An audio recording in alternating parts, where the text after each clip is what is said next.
views and opinions expressed in the following program are those of the program host and do not necessarily reflect or represent the views and opinions held by TCN TV Network Incorporated. Due to the social nature of this broadcasting channel, videos may contain content copyrighted by another entity or person. The TCN TV Network claims no rights to the said content. TCN TV Network cannot be held accountable for the copyrighted content. TCN TV Network is a messenger and sharer of information and strives to verify but cannot warrant the accuracy of copyrights or completeness of the information on this program.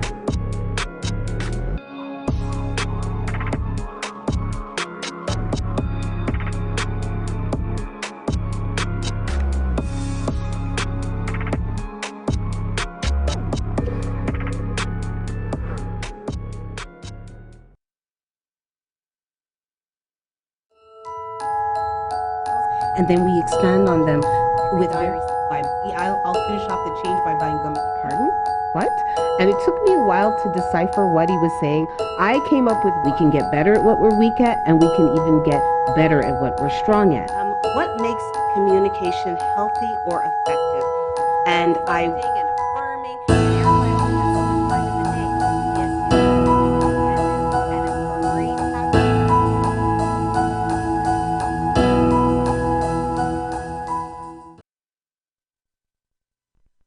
Welcome to this edition of What Matters, and welcome to 2020. Happy New Year, everybody. And so I am your host. For those of you that are just joining me, I'm your host, Erica Lita, and this is What Matters on TCN Network. This is a show, it would be considered, I think the old school term would be a lifestyle show. But more importantly, what I do every week is I cover what matters to our audience. Usually I have a guest, but today I will be alone, and today I will be speaking about fake news. So fake news is a term that we hear a lot in the media nowadays. It's a term that a lot of people think was almost coined by the president of our neighbors to the south. But fake news has been around for hundreds and hundreds of years. So I will take a little trip with you through history today and explain to you some of the origins and some of the bigger stories of fake news. And then we're going to talk about what you can do, how you can prevent, how you can stop spreading fake news. There are easy checks, easy ways to prevent yourself from being part of spreading propaganda, misinformation, and oftentimes information that really takes away from the topics at hand. So I thought starting the new year, especially here on social media, which so many of us love and we spend a lot of our time on, we could make it more valuable, more real, more truthful, and let it be the helpful, educational, entertaining medium that it can and should be for all of us. So let's start at the beginning. What is fake news? And I have a definition for you. You know, Erica always starts with definitions. So fake news. The New York Times defined fake news on the internet as false articles deliberately fabricated to deceive readers, generally with the goal of profiting through clickbait. Clickbait is content whose main purpose is to attract attention and encourage visitors to click on a link to a particular web page. PolyFact described fake news as fabricated content designed to fool readers and subsequently make viral through the internet to large groups of people who further disseminate it. Now, those large groups of people who further disseminate it are you and me. So you see that the purpose of fake news ends in money. It always ends up coming back to someone making a dollar. Now, in politics, even though it's to sway opinion, and to reinforce people's views, it does again lead back to money. So fake news is also known as junk news, and an old term for it is yellow news. And again, it's made specifically to dissuade people, to persuade people, to reinforce ideas, stereotypes, half-truths, I love that word, on very different topics, and usually it is political. The different ways that people spread fake news nowadays is through social media. We've entered an amazing time, a special time where we, the regular, everyday people, have a hand, have a say in the news that we see. And that's one of the things that I love about social media. Instead of being fed what someone else wants me to see, I can often choose through my choices who I interact with on the types of news I would see. But it's really, really important to verify where these sources are coming from. So that's something we're going to discuss later in the show. How do you figure out if something is fake news? And quite honestly, it is pretty easy to figure out usually when something is fake news. Now, people do go through a lot of effort to make sure that you believe it's from an authentic source, but usually just a few clicks will show you whether or not it's authentic. So one of the first things that I want to bring up, and a platform that we use heavily, that's heavily used, especially in my demographic, is Facebook. Now, very interestingly, I was able to find a picture. I have a clip there, Selena, the Zuckerberg clip, and a gentleman from Twitter actually had wanted to see kind of what was going on with Facebook and fake news. So F. Williams, the co-founder of Twitter and Medium, was interested in what Mark Zuckerberg had to say about, deceptive news.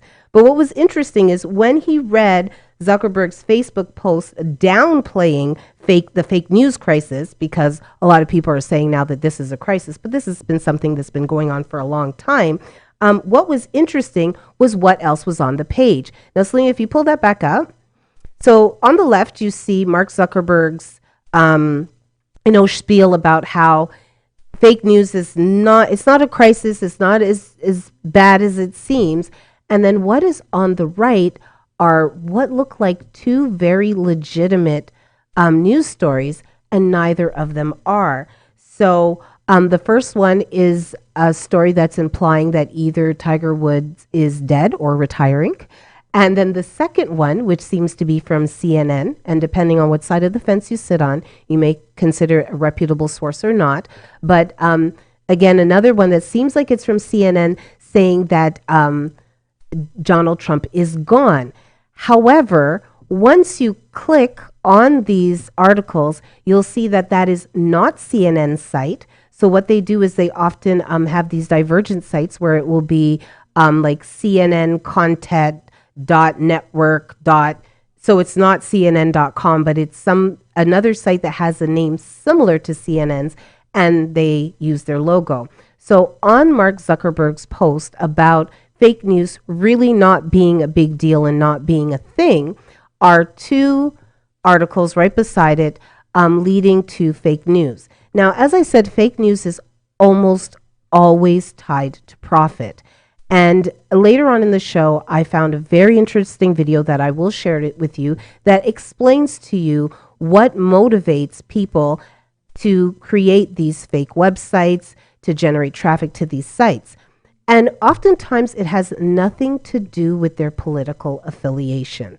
A lot of times people see, it's supply demand market, right? So people see a need and they see a need or demand, and they create that supply.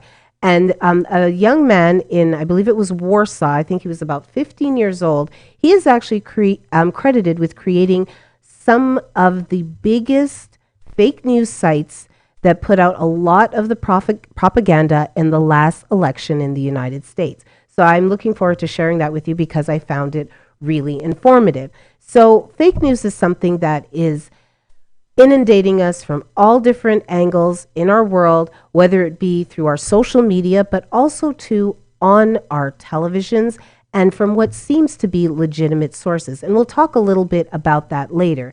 Keeping in mind that even our satire, our beloved late night shows, they are satire programs. And not to say that they necessarily are lying, but satire is also one of the categories of fake news. And we will go through that when we come back from the break. So I would like to know, what do you think about fake news? When you hear the term, when you see things that you distrust, what do you do? How do you check? Do you post things and share articles without checking? Do you feel that it's the audience that you have procures responsibility or do you feel it's your own? So we'll also speak a little bit about responsible social media because remember now, each and every one of us are reporters and we are sharing out information that affects other people's lives. So when we come back from this break, I want to take you through a little trip through history, and I think you'd be surprised at some of the major events that have occurred because of fake news. When we come back from this break. World-famous spiritual astrologer and psychic Pandit Sai is born to serve people. He's an expert on palmistry and horoscope. He can handle all problems and give Vedic solutions for business, job, love, marriage, husband and wife problems, children, personal, and many others, including depression. He also performs pujas to clear all sorts of obstacles. Call Pandit Sai and see changes in your life now. 647-766-1419. Located at 2895 Derry Road, East Mississauga, Airport Road and Derry.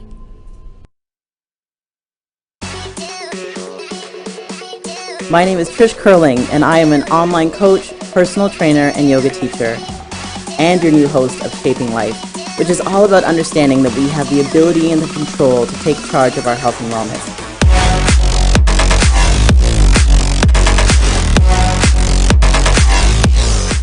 But we can't do it alone, and I can't wait to sit down with the best in the industry. Please tune in every Friday at 1 p.m. live here on the TCN Network.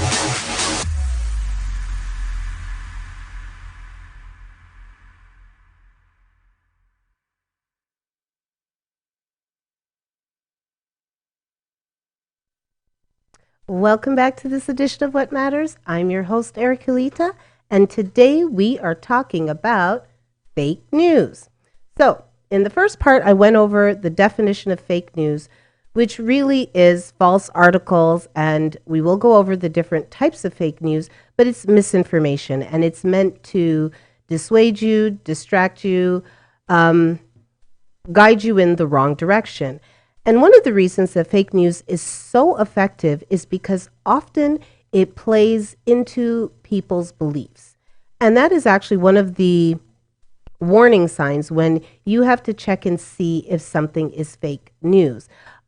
It panders to the most basic beliefs, ideas that people have. And if you find an article that just seems to hit home and is exactly what you think about everything, you may want to check your sources. And later on, I will tell you how to do that. But in this segment, I wanted to speak a little bit about the history of fake news. So this phrase, fake news, we've been hearing it a lot in the media. And having grown up watching television, watching the greats like Barbara Walters, and one favorite of mine was Stone Phillips. I just really liked his name. The news seemed very different then. And more, it seems like our news stations, our broadcast stations, what they're doing is they're giving us their opinions. And oftentimes things are very far left or they're very far right.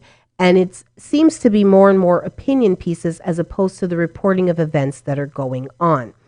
And there are categories of media for that, for opinions, for specific viewpoints. But the news should be exactly that. Information on what is happening. And once that information is given to you, you can form your own idea.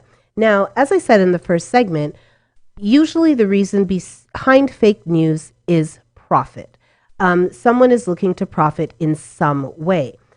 We will go back through history, and I really do wish that I had you here live because I'd love to know, and I do have two young ladies here, so I will ask them, when do you think the problem or the issue of fake news started? How many years ago would you give it?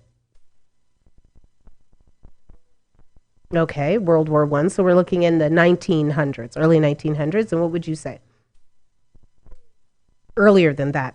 Okay, so now remember, one of the reasons that fake news is so dangerous is because it undermines serious media coverage. And it makes it so that credible media reports become less and less believable, and people are skeptical of everything they hear. And we do need journalists to be able to give you correct stories and to be able to be reputable and believed. So one of the first instances I found of fake news that had great impact would be in the 13th century.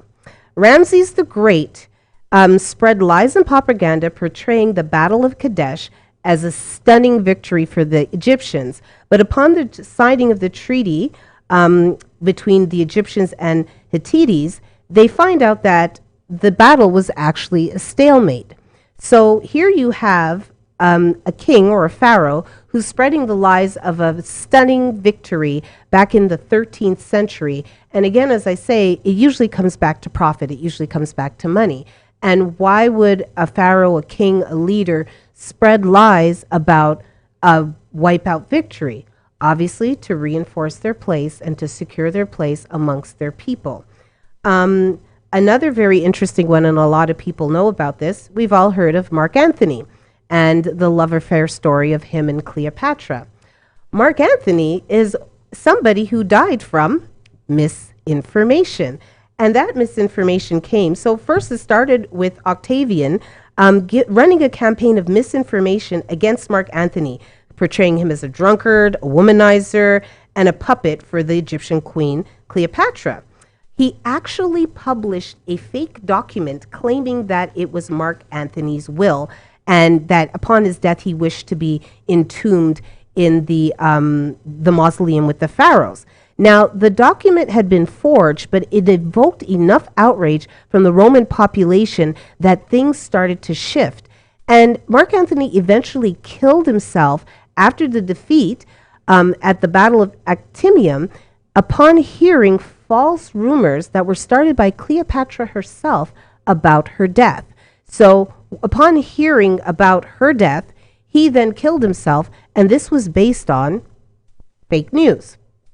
So fake news is not something new to the 20th century.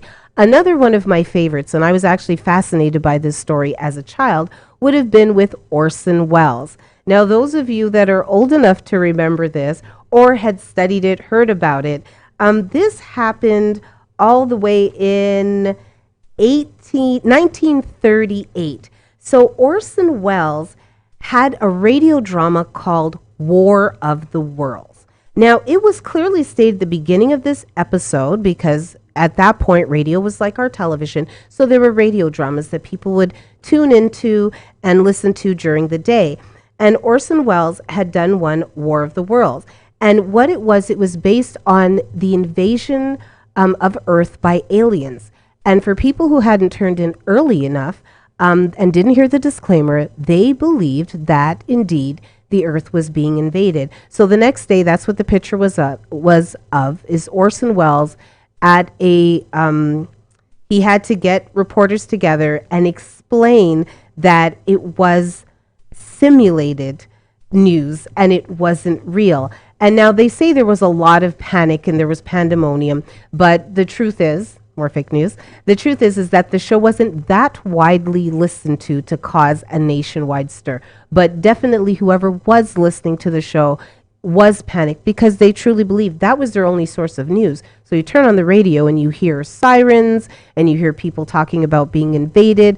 And so it wasn't deliberate fake news. It was entertainment. But nonetheless, there was panic. So again, putting that clear line between satire, understanding what's a joke, what is real, what's being presented as real is very, very important. And I'm sure a lot of you have heard of The Onion. The Onion is a famous site. It's a newspaper, now a site, and they specialize in satire. And over the years, I've gotten many links, many articles, and when you see at the bottom that it's from The Onion, you know that it's made in satire. And another example, especially in the United States, examples of satire would be the Colbert Show, the Daily Show, I said Stephen Colbert, but all of those late night news shows. And to be quite honest, and I don't know if this will get me in trouble, but many years ago, when I first saw Fox News, I thought that it was satire. So I turned on the television and there it was. And I think at first I actually had laughed at some of the things going on and it kept going on. And after a while I said, this is a really long skit. And I came to find out that it was actually a news station and it was They were serious about it being, a news show, and I thought it was satire. So again, I think the lines of real news and fake news and opinion pieces has become blurred. So what can we do? What can you and I, the common people, do about fake news? How do we detect it? How do we prevent it? And what do we do if we're the ones who are spreading it? An ounce of prevention is worth a pound of cure, they say. And I think that's where we need to start, is by making sure that what we share, how we share it, is authentic and it's real to the best of our abilities. Now, it doesn't mean every time you click share or you share a post, you're going to do this in-depth research on every single post, but I can honestly tell you it can take less than 15 seconds on Google to figure out if something is glaringly fake news. So when we come back from this break, I'm going to explain to you what are the different types of fake news. There are 7 types of misinformation. And then how do you figure out if it's real or not? What are the steps that you can take to verify if what you're sharing, what you're posting, whether it's to entertain or to inform, is real, and to keep your social media, your interactions useful and helpful and mostly truthful. So when we come back from this break, I will share with you the types of misinformation and then what you can do about them. At Benjamin Law, we understand the real cost of personal injuries. As the victim of an accident, you may be the one who's physically hurt, but your main concern is that your family are the ones who will pay the price. Benjamin Law will be there for you, helping, supporting, and working tirelessly to resolve your personal injury case. Call 1-855-899-4878 or visit benjaminlaw.ca and let our family of lawyers help your family. Are you retiring smart? Make your home's equity work for you. With your home's equity and our 30 years of experience, the Retire Smart Properties team can help you achieve the quality of life you've always wanted. Our services are 360 degrees. We'll give you advice, take care of staging and selling, and help you find the perfect home and community to transition to. It's time to enjoy the retirement lifestyle you deserve. Visit our website today to learn how you can use your home to retire comfortably. The Retire Smart Properties team, powered by RE/MAX West.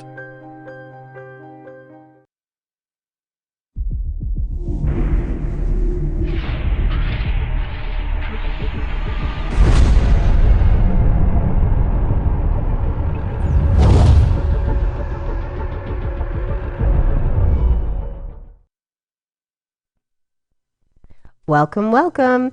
I am your host, Erica Delita, and this is What Matters. And today we are talking about fake news. I really wish that my voice was clearer because I had a whole, way to say it, but you're going to have to deal with my stuffy self. I fought the flu and won, but, we're still in the aftermath. So what are the types of misinformation? And I actually found this very informative. So there are 7 different types of misinformation. So you have false connection, where headlines, visuals, or captions don't support the content. And we have all seen this. So you've got a picture and you have a headline, but when you read it, that's not what it's about. That kind of falls under clickbait. Then you have false content, where genuine context is shared with false contextual information. So again, something real that has happened, but it is used out of place or it's not used in context. Then you have manipulated content, where genuine information or imagery is manipulated to deceive. So that can be photoshopped, or quotes aren't fully quoted, only a part of what the person said is shared. And that's another way that they manipulate the content. So it's real content that has then been manipulated. Next, you have satire or parody. So there's no intention here to cause harm, but it has the potential to fool. And I think that especially when people are very heated or very passionate about something, they can take satire or parody and view it as the truth. And I think it's important to also understand someone's intent in sharing. So the next one would be misleading content. So this is misleading use of information to frame an issue or an individual. Imposter content, when genuine sources are impersonated, and you have a lot of those. So instead of CNN.com, it's the CNNpage.com. And then fabricated content, where it literally is just made up. It is, they say new, but it is 100% fault, and it is designed to deceive and do harm. So those are the 7 different types of miscommunication. And I know that all of us have seen them, even if you don't realize it. Now, there's this really, really cool tool on Google. Google has a lot of very cool tools. And one of them is the reverse image search. So you can actually reverse search an image to see where it actually came from. And you would often be shocked at what images are put with which articles to make them seem real. Also, too, as they said, it's misleading content where clips are left out. The other day, someone had shared with me a perfect example of this. So they said that they had 2 political leaders. The president of the United States had gone to, I believe it was Japan. And what a lot of media outlets were showing was a clip of the United States president pouring a lot of fish food into a pond. And then, obviously the headlines and the captions and the words underneath are saying, oh, look at this person. They don't know what they're doing. They don't know etiquette. When they had looked for the original source or the original film, what they found was a whole clip showing that the president of the United States was mimicking what his host was doing. So when the host put in a little bit of food, he put in a little bit of food. And when the host dumped in the whole thing, he dumped in the whole thing. But especially with the editing software that we have now, you can simply make that clip look like one man put in a little bit and the other one dumped it in. So we also have to be careful of this edited content. Oftentimes, it's not that the images are not real, but they're not shown to us in the right context. And that can be very, very misleading. So what do we do about it? How do we know? Well, how can we prevent this? I've got a couple of tips for you. So the first one, and I think I've numbered them 1, 2, 3, Selena, just to keep it straight. So number 1, what do? We have to figure out, okay, why is this? What is making you think that this could be fake? Or why do you have such a strong reaction to what you've seen?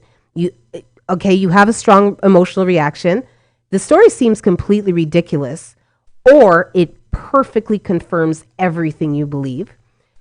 You're about to spend some money because you've seen it, and it incites you. Going back to the first one, you have a strong emotional reaction, and you want to share it with everybody, and you want everyone to know what's going on. Those feelings should make you look a little deeper. So we've all seen those where you see a post, someone sharing something. Oftentimes it could be nutritional information or educational information, and you feel so strongly about it. Before you click share, if you feel that passionately about something and you think so many people should know about it, take a minute to figure out if you're spreading fake news. So the second one, if you'd pull that up for me, Selena, you're going to check out the verification. Look for names and keywords.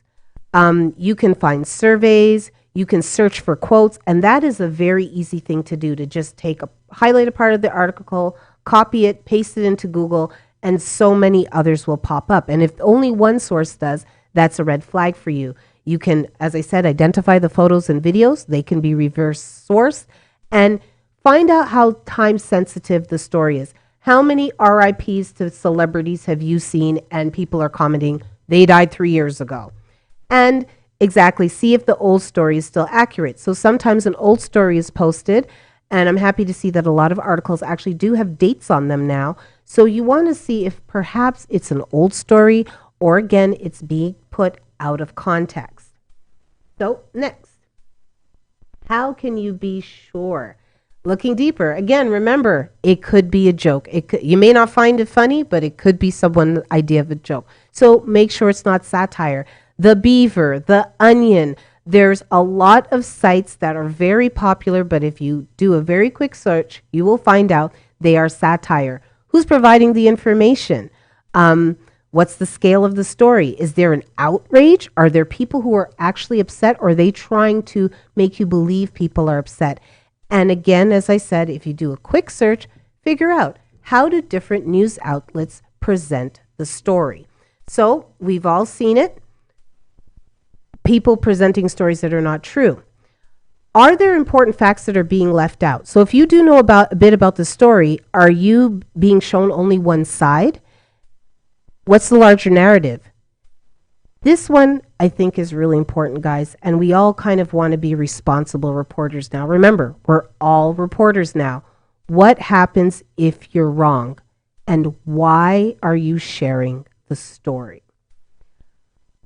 I think that the last 2 points, what happens if you're wrong, and why are you sharing the story, are really important things to consider. Now, most of us think if I share some fake news, what will happen now is I would have spread some misinformation, and it's not that big of a deal. The bigger your audience, the more passionate you are about the subject, the more sensitive the subject is, the bigger can be the repercussion. And also, too, before you click share, think about why you are sharing it. Is it to entertain? Is it to inform?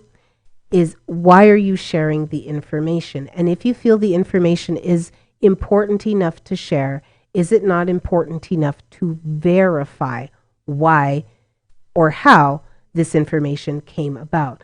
So I look at it as responsible social media use. And one of the things I didn't get a chance to send to Selena today, really quickly, there are a lot of tools you can use on your social media. They really literally are a click away that will help personalize what you see. People can be unfollowed. They can also be unfriended. Comments that you make can be edited. There is an edit button on every one. So if you put something like he wasn't there and it's really supposed to be he was, fix it, change it. I think it's valuable to correct our mistakes. If you share something and you come to find out that it's wrong, I think with that same energy, with that same enthusiasm that you shared the fake news, you should be willing to correct it and say, you know what, I found out that this isn't real, this isn't true, and, this is the correction. We can do that. And, interestingly enough, I often see that people will leave things that they have been told are fake, and they will just leave them on the page. So every year around this time, we're told that Dwayne Johnson has passed away, or we're reminded that someone who's passed away 3 or 4 years ago has passed away. And it's just interesting to me that people will choose not to remove things that they know not to be true. So keep in mind, no matter how small you think your platform is, it's just for your friends. This all adds up. Together, we are making a new news source, and it really does matter. I think that we should be responsible in the serious things that we share. Now, as for satire, jokes, and so forth, people don't get your humor, they're not for you. But make sure that when you're sharing information for the betterment, for the information of the education and information of all, and just take a second. It doesn't take long to verify. When we come back from this break, I have a little video to play for you that I think will really surprise you on how a lot of these sites get started, and also too a few sites that you can use to verify if the information that you're sharing out is true. See you after this break.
At the start of 2016, in a small town called Veles in Macedonia, an 18-year-old high school student discovered that he could make more money than his parents by building fake news sites.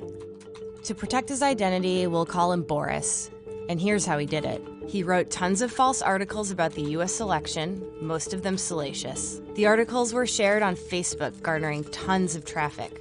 So much so that Boris's most popular website earned him $16,000 over the course of a few months. That's way higher than the average monthly salary in Macedonia, which is $371. So, Boris dropped out of high school. And he was not alone. In the final weeks of the election, there were more than 100 political websites registered to Veles. The most popular stories were pro-Trump, but that's not because Boris and his fake news publishers liked the candidate. They just liked the money. Trump supporters just happened to be more likely to share fake news. Researchers tracked 30 million shares of pro-Trump stories on Facebook in the months before the election. But why were companies advertising on fake news sites? They weren't directly. Those ads were placed by services like Google AdSense or AppNexus, which act as intermediaries between advertisers and small-time publishers like Boris. They negotiate how much ads cost and manage payments from advertisers to publishers. Those ads follow people wherever they go online. Remember when you recently searched for that onesie? Well, that search was tracked and matched with advertisers selling that product. So everywhere you go on the web, a onesie ad follows. Advertisers and these services create blacklists of sites they won't advertise against. But it's hard to keep up. So sometimes they pop up on fake news sites that haven't been discovered yet. While Boris and his friends were making money, fake news became one of the major scandals of the 2016 elections. Many wondered if sites like Boris's even helped Trump win. A joint study by NYU and Stanford University found that it may not have tipped the election as much as one would think. It found that one fake news story would need to be as persuasive as 36 TV commercials to swing a voter. Still, the backlash forced tech giants like Google and Facebook to do something. Facebook is now partnering with fact-checking organizations like Snopes and PolitiFact to flag articles that present deliberately misleading content. Google now cuts off AdSense revenue to sites with spoof domains like NewYorkTimesPolitics.com. But that's still flagging fake news after it's been published and shared. So tech companies like Moat propose combining algorithms with human insight to catch fake news before it spreads.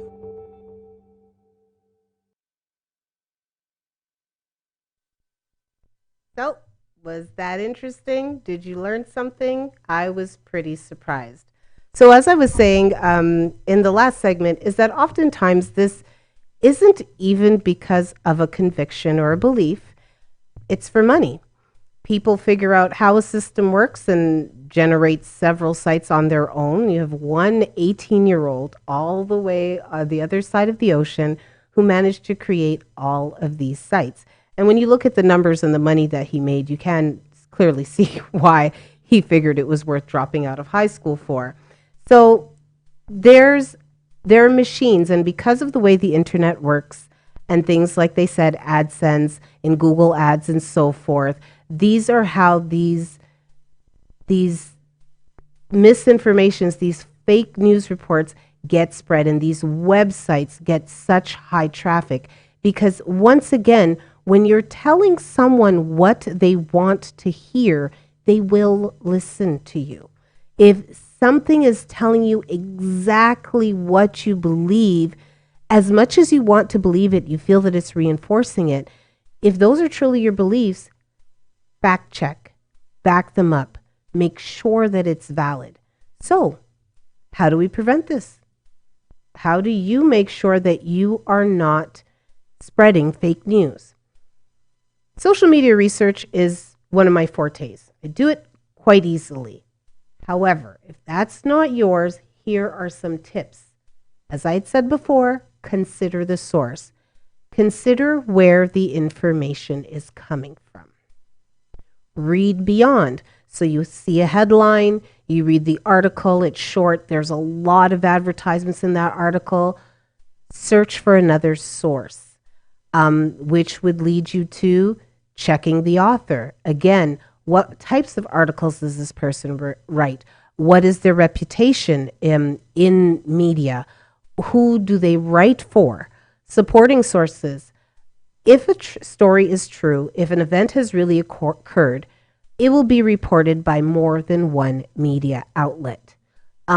Check the date. As I was saying before, sometimes stories are recycled, they're resubmitted, and they show up again way after the fact to skew the views.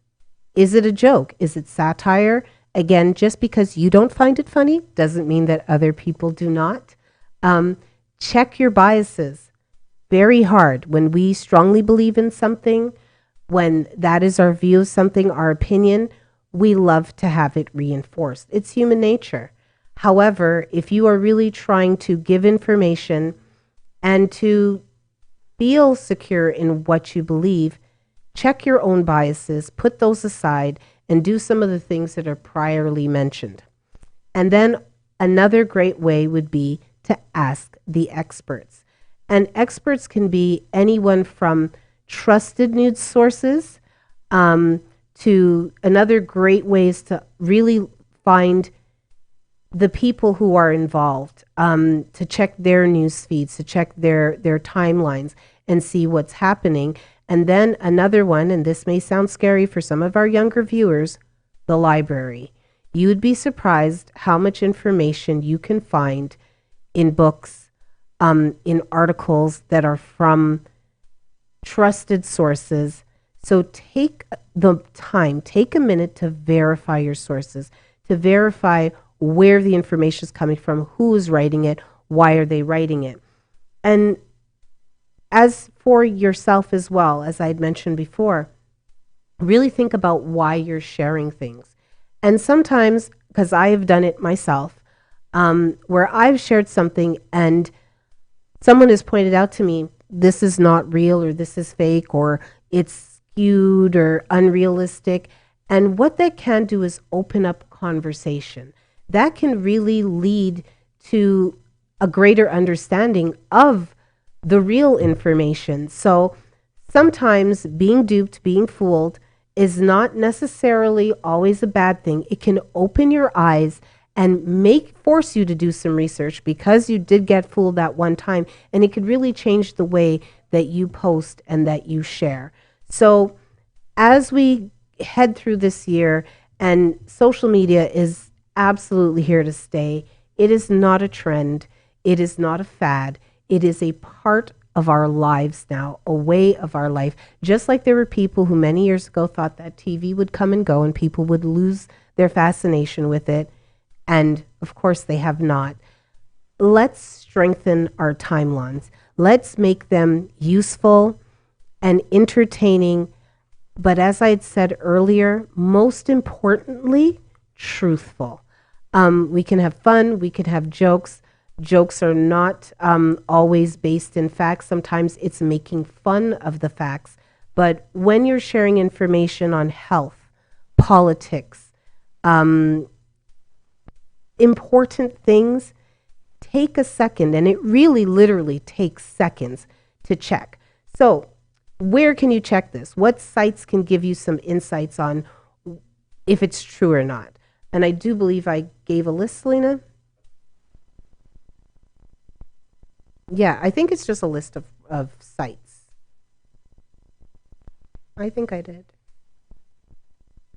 No, you don't see them? It's okay, guys. I'll read them out.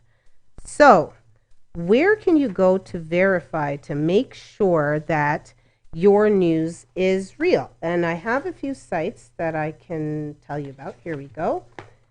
I'm really surprised. You found it? Awesome. Of course, I can't read it from all the way over there. Okay, so the first one, I believe, is factcheck.org. That's a great site. It's nonpartisan. It deals with deals with mostly U.S. politics, but factcheck.org, and .org is a good extension when you're looking for information. It's an organization extension, so usually you'll get good information. Another great one for politics is PolyFact.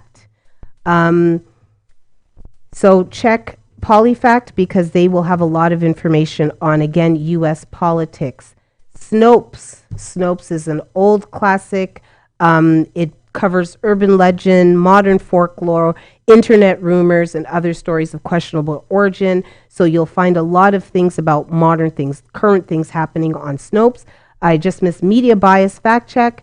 They have a searchable database. That's why I like that site. You can actually search it to see what's real and what's not. Another one, trutherfiction.com, self-explanatory, hoaxy. Again, that it visualizes how fake news and other claims are spread through social media. And I like this one, especially the BS detector. It is actually a browser extension. So those are sites that you can use to verify whether or not a story is real. And it really literally takes opening up another tab, whether it's on your phone, on your laptop, and typing in the information. And often, very, very quickly, when something is fake news, you can detect it right away. And again, keeping in mind why fake news goes viral. People like to share startling things, shocking things, amazing things. We like to be entertained. But as I said, jokes are wonderful. I love to laugh.